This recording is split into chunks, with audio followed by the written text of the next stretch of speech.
জাকির খান।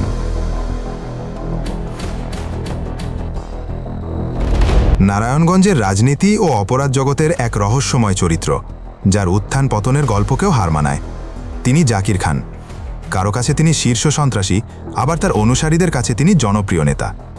১৯ বছর পলাতক থাকার পর সম্প্রতি তার মুক্তি এবং খালাসের খবর নারায়ণগঞ্জের রাজনীতিতে নতুন করে ঝড় তুলেছে।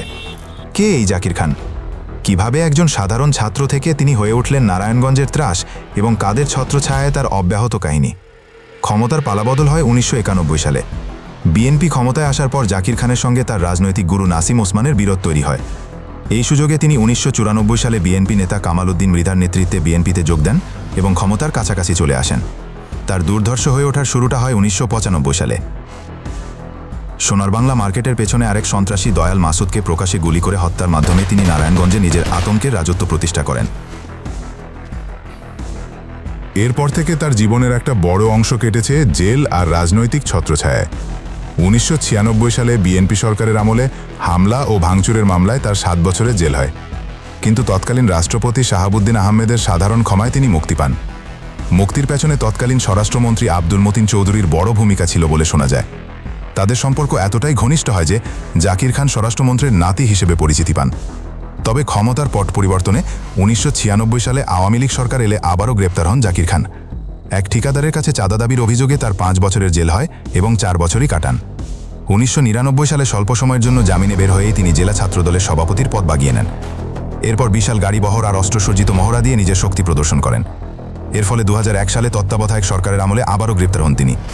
বিএনপি ক্ষমতায় আসার পর তাকে প্রায় ৫ মাস জেলেই কাটাতে হয়। জাকির খানের জীবনের সবচেয়ে আলোচিত ঘটনাটি ঘটে ২০০৩ সালের ১৮ই ফেব্রুয়ারি। নারায়ণগঞ্জের গার্মেন্টস মালিকদের সংগঠন বিকেএমই এর প্রতিষ্ঠাতা পরিচালক এবং ব্যবসায়ী সাব্বির আলম খন্দকারকে শহরের মাজদাইর এলাকায় নিজ বাড়ির কাছে গুলি করে হত্যা করা হয়। সাব্বির আলম খন্দকার ছিলেন তৎকালীন জেলা বিএনপির সাধারণ সম্পাদক তৈমুর আলম খন্দকারের ছোট ভাই এবং সন্ত্রাস ও চাঁদাবাজির বিরুদ্ধে একজন সোচ্চার কণ্ঠ। এই হত্যা মামলায় প্রধান আসামি করা হয় জাকির খানকে।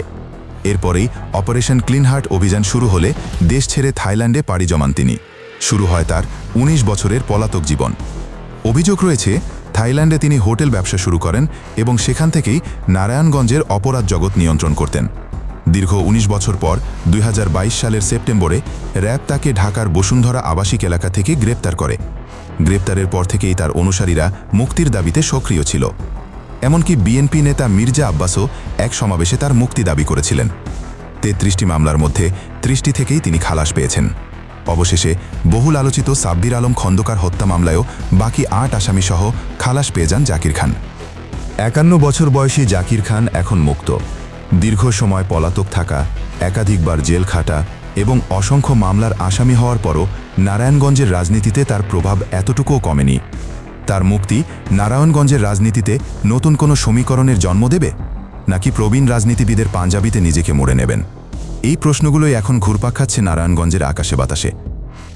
সময় হয়তো দেখাবে নারায়ণগঞ্জের রাজনীতিতে জাকির খানের মুক্তির প্রভাব কেমন পড়ে।